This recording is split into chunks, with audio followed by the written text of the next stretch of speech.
And well, Commerce Minister Piyush Goyal, who's holding a special briefing on the mega EU-India FTA. First, let's listen in to what Vikram Misri has to say. In fact, consisting of European Union military staff and the European Union naval operations, Atalanta and Aspidus, representatives from both of these operations participating in the Republic Day parade. The EU leaders also joined Rashtrapati and Prime Minister in the evening at the at-home reception at Rashtrapati Bhavan. Today, Presidents Costa and von der Leyen and Prime Minister Modi co-chaired the 16th India-EU summit. They held detailed bilateral talks, both in the restricted format and in the delegation level format. Prime Minister hosted a luncheon in honor of the visiting presidents.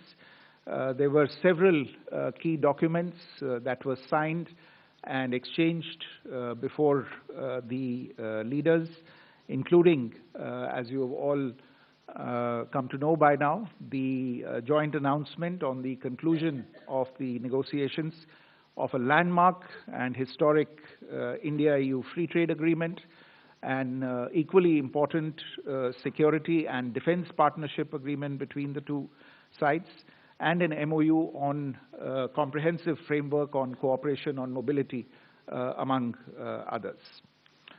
Prime Minister and President von der Leyen also addressed the India-EU Business Forum in Bharat Mandapam, where more than 100 CEOs from both the sides participated. The Business Forum comes at a timely moment, straight in the wake of the completion of negotiations of the India-EU FTA, because we will need the businesses on the two sides to quickly translate the intention of the FTA into concrete outcomes. The Honorable Vice President of India would also be meeting with both the distinguished guests, and later today, President Costa and President von der Leyen will be calling on Rashtrapati, who will also host a banquet in honor of the visiting dignitaries. Let me very quickly give you a broad context and flavor of this visit and the outcomes thereof. The outcomes are deeply strategic in nature, and I would urge you to look at each of the outcomes for its specific significance in the overall scheme of things between India and the European Union. Over the last decade, relations between India and the European Union have grown steadily. They have grown not just in scale, but in significance as well, as evidenced from the level and the frequency of contacts and engagements between the two sides. In our fast-changing world, the strategic partnership between India and the EU has a value beyond the bilateral context, particularly as we witness shifts in the global economic, technological, and strategic landscape. As the world's second and fourth largest markets, India and the EU also have very high stakes on all critical global challenges of the day, including overdependence and concentration of global manufacturing and supply chains on a limited set of geographies, an ineffective multilateral system, emerging multipolarity, and growing protectionist tendencies in different parts of the world. And therefore, as two large pluralistic democracies and open market economies, our leaders have resolved to take this very strategic partnership forward for mutual benefit and for the greater good of the global population as a whole. Our relations got a very big boost last year with the historic visit of the EU College of Commissioners, which facilitated a whole-of-government approach to our most immediate priorities, which include some of the outcomes today. And in fact, we've seen very substantial outcomes today, underlining the strategic importance that both sides attach to the bilateral relationship and to further elevating the India-EU strategic partnership. Today's summit, the 16th India-EU summit, was held after a gap of about 5.5 years. And as I said, it is a milestone not only in terms of the outcomes, but also the quality of the outcomes, but also their numbers and the potential impact that they have. The leaders announced the successful conclusion of negotiations of the India-EU FTA. Trade and economic ties are central to this strategic partnership. EU as a bloc is one of the largest bilateral trading partners of India. Bilateral trade in 24-25 was close to $136 billion, with Indian exports of $76 billion and imports of $60 billion. Services trade between the two sides is around $83 billion. The FTA that was whose negotiations were concluded and announced today will have a transformative role. Beyond boosting bilateral trade, they will boost investment, strengthening of supply chain integration, and support of sustainable growth on both sides.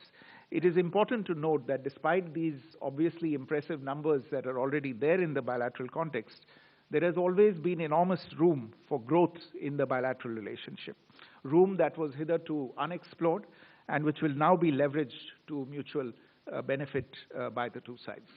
A second very important outcome of today's meeting, especially in the overall strategic context of the relationship, is the EU-India Security and Defense Partnership, which was signed in exchange today. While we have defense and security partnerships with several individual EU member states, this framework agreement on security and defense issues between India and the EU will be a first. It will bolster our engagements in maritime security, on defense industry, on cyberspace, and on counterterrorism. Particularly, this would allow Indian defense companies to benefit from the opportunities arising from the EU's own very significant defense initiatives that are underway.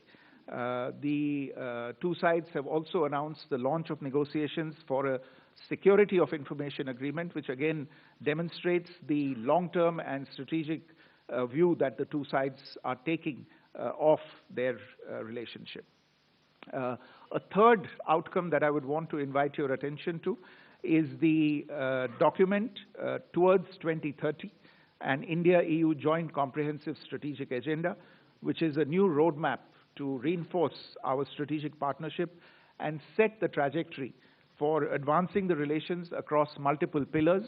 These pillars include prosperity and stability, technology and innovation, security and defense, connectivity, and people-to-people ties for the next 5 years.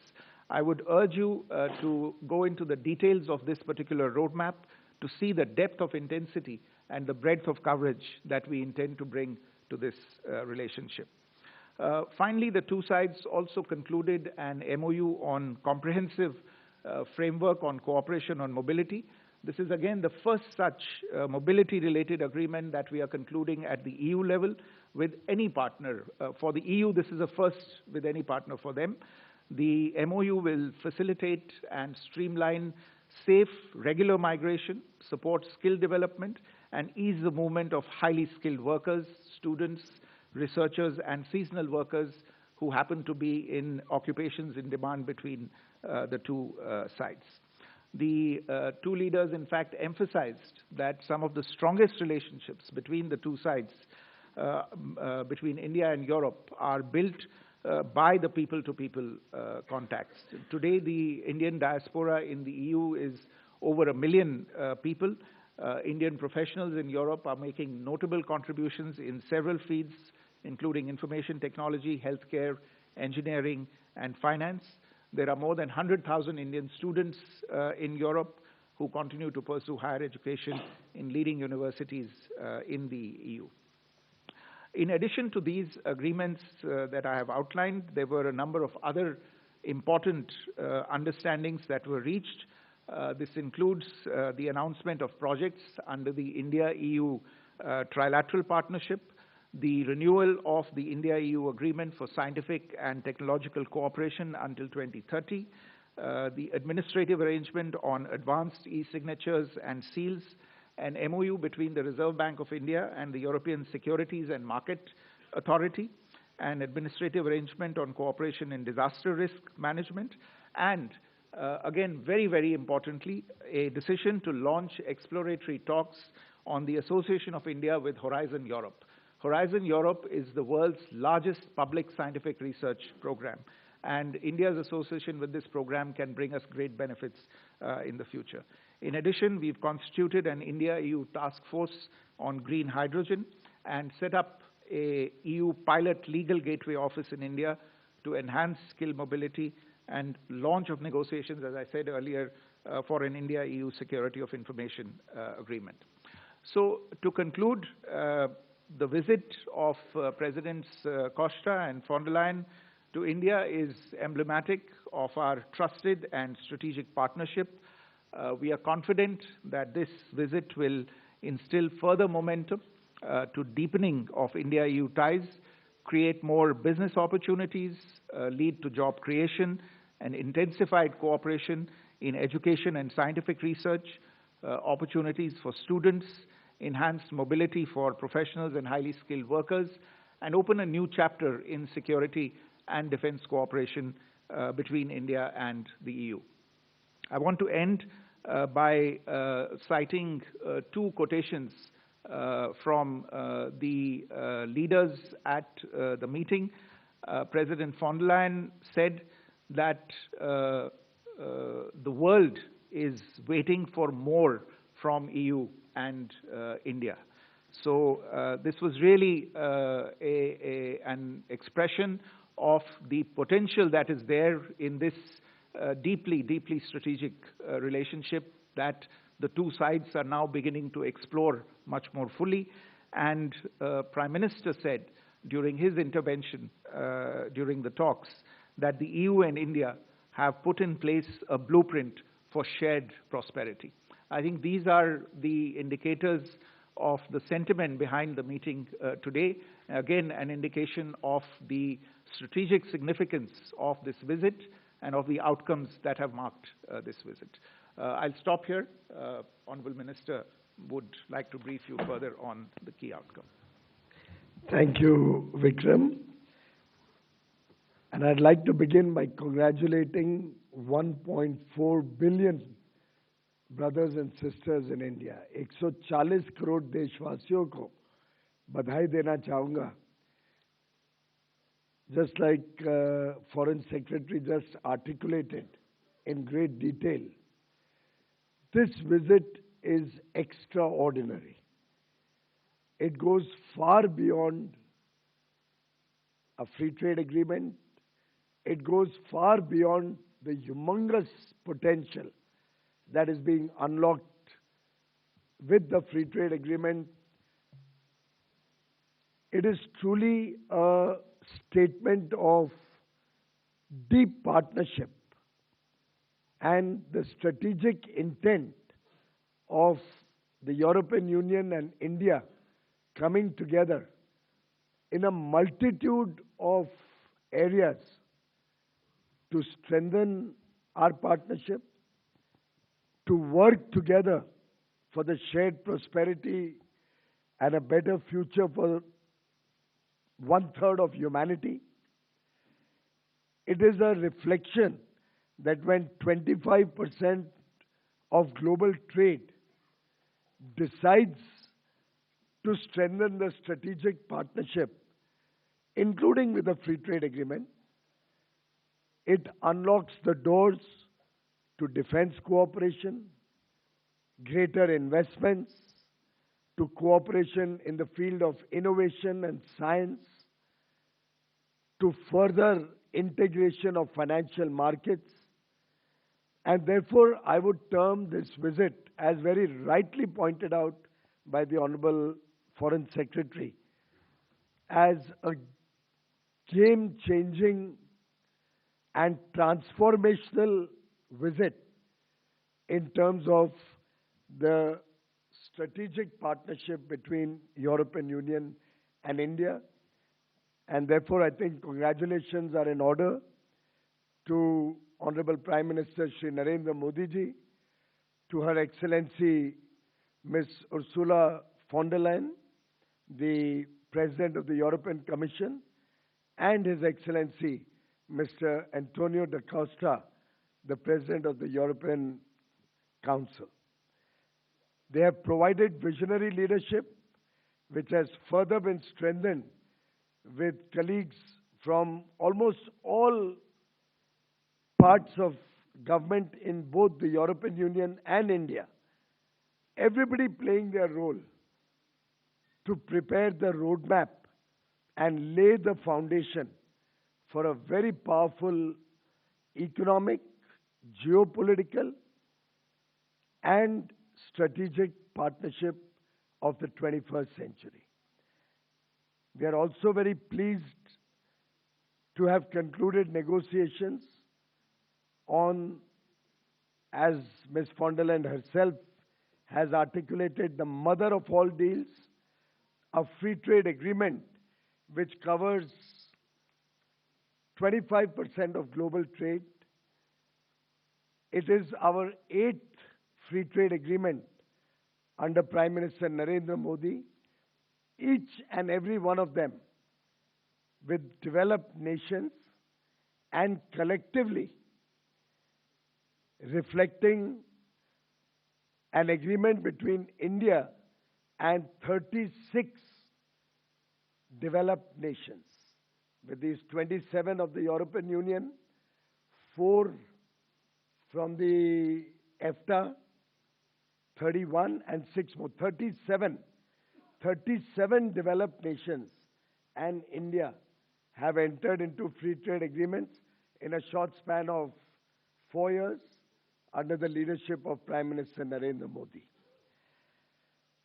Friends, this breakthrough in the EU-India trade relations comes after 20 years. You're all aware the discussions were launched in 2006. 16 rounds of negotiations were held. Sadly, in 2013, efforts were aborted and almost nobody ever imagined the European Union and India being able to come up with such a robust partnership framework as has been finalized by our leaders today. In fact, when we relaunched negotiations in mid-2022 and laid the initial foundational work, prepared our game plan and way forward, we had elections in India and then in the European Union through 2024. So the heavy lifting for this FTA really started after the historic visit of the European Union Trade Commissioners led by Ms. von der Leyen in February 2025.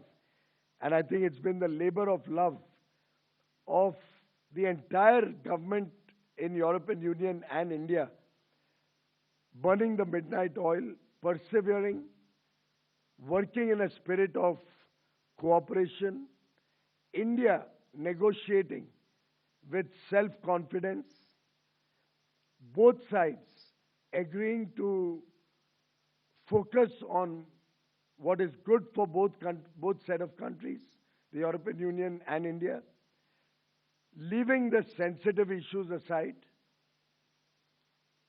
and therefore coming up with a very balanced, equitable, and fair free trade agreement, which is a win-win for all sections of industry, both in India and European Union, opening up plethora of opportunities for investment, opening up markets which are complementary, with India gaining access significantly in labor-intensive industries like marine products, chemicals, footwear and leather, plastic rubber goods, textiles, apparel and clothing, gems and jewelry, furniture, sports goods, toys, and the European Union industries gaining access to the large and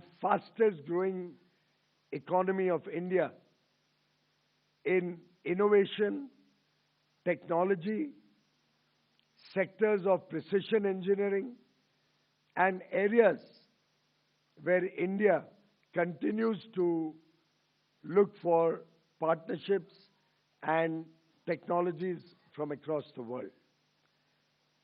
Friends, this agreement covers almost 99% of the total exports that are sent from India to the European Union and about 97% plus of the total exports from European Union to India, something which is unprecedented and reflects the strength and the depth of this agreement. We have tried to address the asymmetry in economic development between the two nations with different per capita incomes, with transitional periods, but ultimately focusing on the complementary strengths of both economies such that all 28 countries will stand to benefit. Collectively, the European Union today imports nearly $6.5 trillion worth of goods and nearly $3 trillion worth of services. India plays a very small role in that. Our total exports are currently just about 1.5% of the goods import into Europe and barely 2.5% of the services import into Europe. With this massive opening up of opportunities, the European Union has also opened up many new sectors. India has opened up many new sectors in the services space. We can see a big thrust to the services sector. As I said, on marine products, almost 94% of the tariff lines and almost the entire value of goods that are exported are going to get duty-free access. As I said before, areas like textiles, apparel, home decor, furnishing, where India has very serious labor-intensive interests, 100% of the European market will be open for business from day one. And I can give you more details, but we have furnished those details to all the members of the press, whether it's furniture and lighting or other consumable goods. Almost all of our exports are going to get duty-free access from day one. Likewise, for toys, for sports goods, for railway components, aircraft parts, also in leather and footwear. These are areas which are of significant interest to India. Similarly, India will open its doors for greater import of auto components, automobiles, wines, spirits, and other areas of interest to the European Union, with both sides having ensured that sensitive items are kept out of the ambit or given sufficient transition period for adjustment of the industry and economic cycles. For example, from the context of the European Union, their interest was more in larger automobiles, since they do not make automobiles which are under 15 or 20,000 euros in big measure. We in India produce largely automobiles which are smaller in size and lower in cost. So we've been able to come to a very amicable understanding where the auto industry in Germany is very happy, getting greater access in a phased manner in areas of their interests, while Indian industry is very happy that we've been able to protect their areas of interest in the smaller and low-cost automobile sector. And this is the story that's been repeated in sector after sector. So I believe we are offering today to the world an agreement which is unprecedented in scale, in terms of market access. It will support Make in India and support industry in the European Union. It opens up plethora of opportunities for investments on both sides. We have seen large investments flow from Europe to India, which can now grow manifold. At the CEO Business Forum, one of our industry conglomerates was mentioning that they have already invested $70 billion in Europe. And therefore, I see this as a partnership where both sides will get a lot of opportunities in trade, in investment.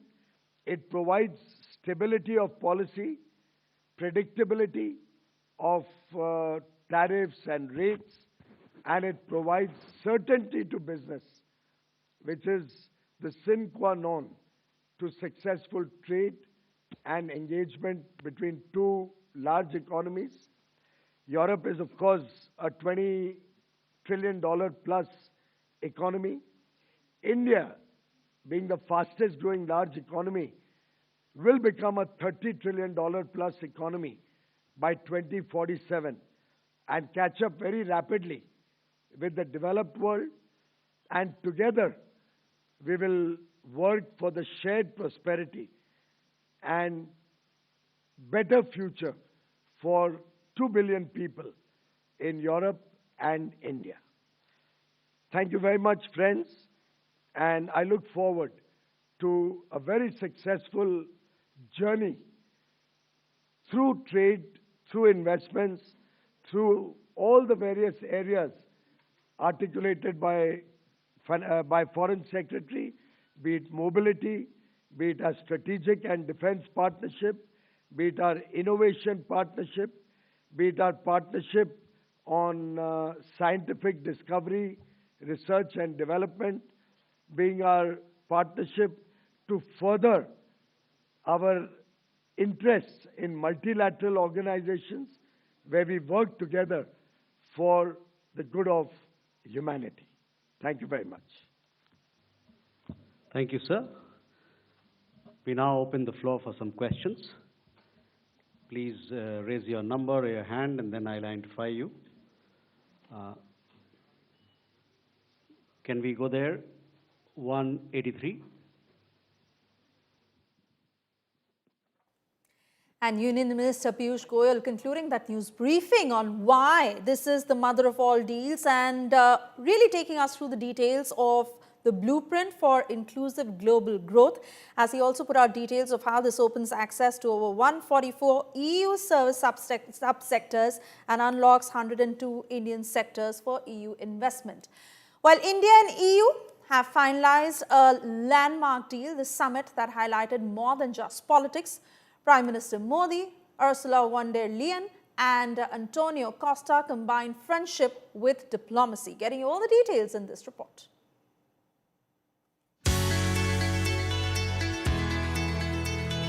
India and the European Union have sealed the mother of all deals.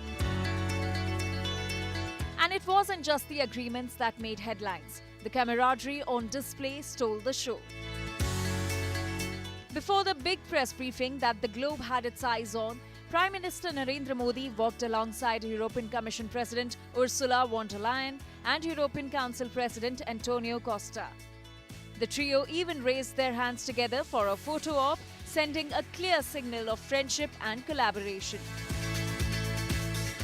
Prime Minister Modi in his speech hailed the European leaders and the historic India-EU deal. Friends, आज भारत ने अपने इतिहास का अब तक का सबसे बड़ा फ्री ट्रेड एग्रीमेंट संपन्न किया है। आज 27 तारीख है। ये सुखद संयोग है कि आज ही के दिन यूरोपियन यूनियन के 27 देशों के साथ भारत ये FTA कर रहा है। इतना ही नहीं, यह FTA भारत और यूरोपियन यूनियन के बीच इन्वेस्टमेंट को बूस्ट करेगा, नई इनोवेशन पार्टनरशिप बनाएगा और वैश्विक स्तर पर सप्लाई चेन को मजबूत करेगा। यानी यह सिर्फ ट्रेड एग्रीमेंट नहीं है, यह साझा समृद्धि का नया ब्लूप्रिंट है। Prime Minister Modi, dear friend. Von der Leyen began her address by calling Prime Minister Modi my friend Narendra and praised the hospitality she received during her visit. Prime Minister, distinguished friend, we did it. We delivered the mother of all deals. We are creating a market of 2 billion people, and this is the tale of two giants, the world's second and fourth largest economies, two giants who choose partnership in a true win-win fashion. A strong message that cooperation is the best answer to global challenges.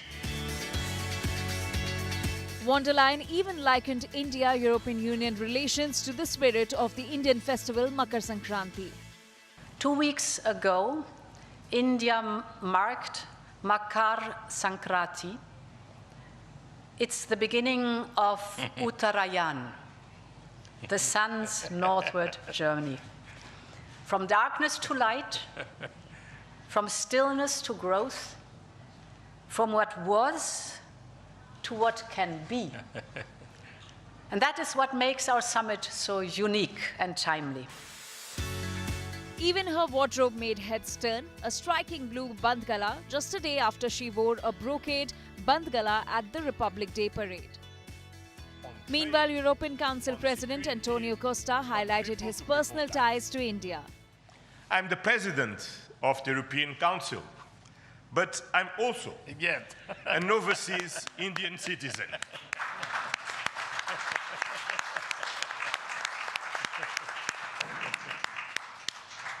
Then, as you can imagine, for me, it has a special meaning.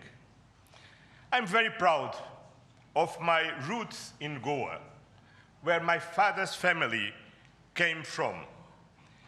And the connection between Europe and India is something personal to me. From handshakes to heartfelt words, the India-EU summit was as much about diplomacy as it was about personal rapport, proving that in international relations, a little bonhomie can go a long way sometimes. Bureau Report, India Today. Well, a new UGC directive aimed at curbing caste discrimination on campuses has triggered a nationwide debate. The controversy is now spilling beyond campuses, prompting protests, political reactions and even resignations. The matter has also reached the top court, with a PIL filed challenging the regulations, claiming they may violate principles of fairness and equality under the Constitution. Meanwhile, Union Education Minister Dharmendra Pradhan has said there will be no discrimination and no one can misuse the law. He defended the UGC's new equity regulations, insisting safeguards will prevent misuse.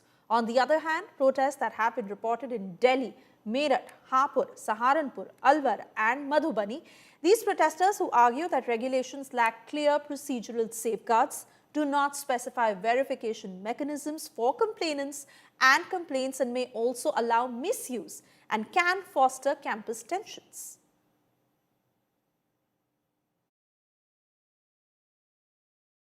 मैं एक बात बहुत विनम्रता से आश्वस्त करना चाहता हूं, किसी को उत्पीड़न होने नहीं दिया जाए, कोई भेदभाव नहीं होगा, कोई डिस्क्रिमिनेशन के नाम पे किसी को भी मिसयूज करने का अधिकार नहीं रहेगा।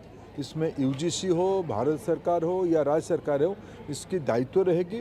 मैं आश्वस्त करता हूँ उसको जो व्यवस्था हुई है, भारत की कुछ भी व्यवस्था हो संविधान की परिधि के अंदर होगा।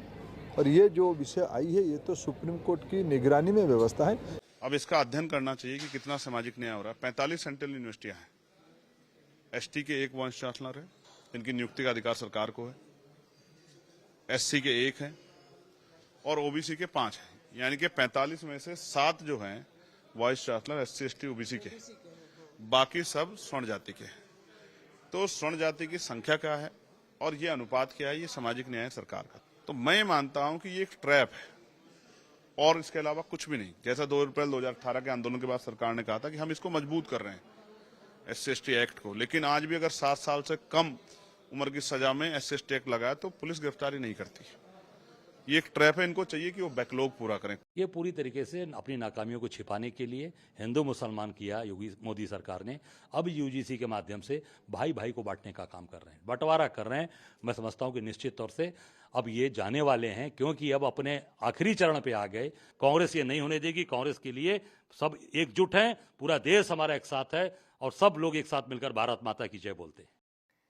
And let's now take you through details of what the new guidelines propose. Now, what this primarily means is this is about drawing regulations that define discrimination broadly and finer details to it. This will also include explicit acts, bias, structural disadvantage, and damage to dignity.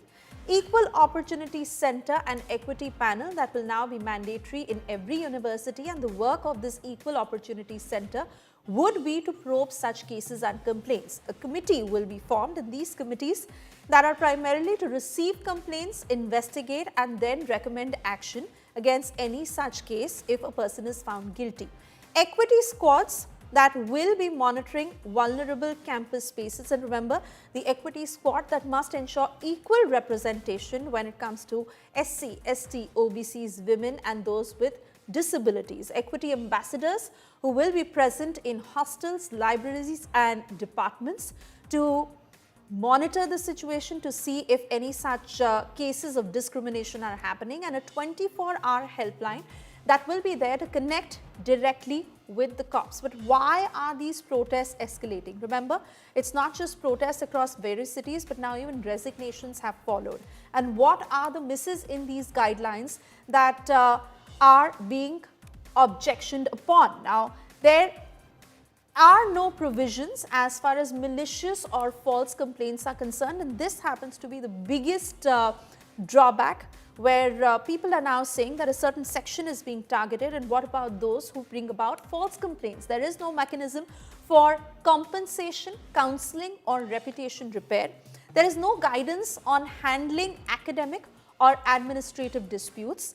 The process itself is being said can become a punishment in a scenario that the person who's being touted guilty is actually not guilty. And the faculty under inquiry can also lose their credibility in such cases. In fact, the students who happen to be under supervision, under suspicion, can lose peer trust. And not just that, in the time that these temporary allegations are leveled against them, it can ruin their careers and, most importantly, mental health. The guidelines ignore psychological impact that can come upon students while such an investigation is underway. Let me take this to my colleague Samar Srivastav, who is joining us from Bareilly. He is live with us on the broadcast. Samar, thank you for joining us, and also if you could take us through details of what the situation on the ground is like. The protests have been escalating. Now, news of resignations that have also come. Is it getting under control? Because discussions have also been underway, not of a rollback, but if any amendments are possible. See, the biggest news point from Bareilly is the resignation of City Magistrate Alankar Agnihotri, and the resignation is being given on two major points. First is the rollback for the UGC. Number two is the insult of Sanatan Dharm in the Magh Mela in Prayagraj. So these two major points have been put up by the City Magistrate, and some ironic visuals came out today at the DM office when City Magistrate himself, the man who has the responsibility for maintaining discipline in that particular office, himself was protesting 4 steps from the cabin of District Magistrate of Bareilly. So these are ironic scenes came from there. The point being raised by him in the videos we have seen so far clearly is the rollback of UGC. He says that the general caste is going to face some bad times if this particular thing gets into existence. In colleges, the general caste, especially the Brahmins, will be facing the wrath from those particular OBC or SC/ST community. So that's the major point from him. He has even submitted his resignation. UP government has suspended him for doing some kind of, for giving these kind of statements against the government. An inquiry has also been set up against him. But his thoughts are very clear. When he spoke to India Today TV, he clearly said that a phone call to the DM where one officer was in a way insulting the Brahmin community in Uttar Pradesh has also made headlines even. So it's going to be worth seeing when he'll be stopped protesting about this particular thing. We saw in the evening he went to the DM office to meet the DM, but DM was not there due to his personal issues. So we are expecting him to meet DM tomorrow because he'll be asking the DM from whom that particular call came from Lucknow, and he just needs this answer and raising the issue of UGC rollback as well. Back to you.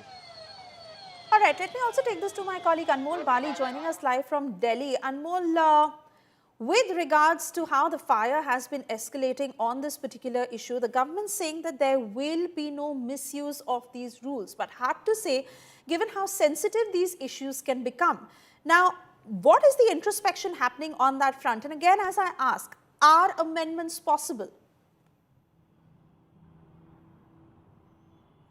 Suesha, as you know, UGC's new equity regulations have now come out, and we are witnessing protests on the streets as well as on the social media, where we are clearly seeing that hashtag roll back UGC equity regulations. And we have also seen that today hundreds of students from the Delhi University and various other colleges of the national capital gathered outside the UGC headquarters. They were demanding the rollback, or either they are also demanding rectification in this new regulation, where they are saying that this is discriminatory against the upper caste and the general category students, because there are very provisions which have been omitted from the last provision of 2013. They are clearly saying that if someone makes any false complaints against a student for the caste slurs or discrimination, and now the guy who's found making false claims or the false complaint will not be acted against him. So this is what the general caste category and upper caste students are saying on this issue. We have also went to the JNU DU, where we try to speak to the students from various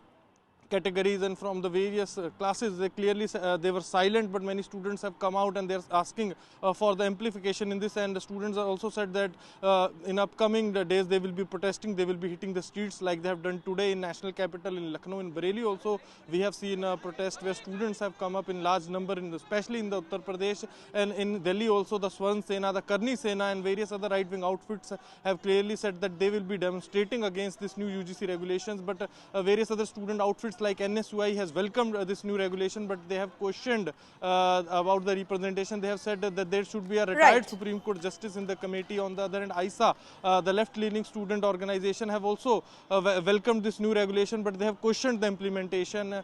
So yeah, the student organizations are also commenting on it, and right-wing organizations are also commenting against the new regulation. Suesha. Right, Anmol and Samarth, at the moment I want to thank you for getting us all those details as we keep a very close eye on this developing story and all that comes out. We also have to wrap this show at the moment, but do stay tuned to India Today.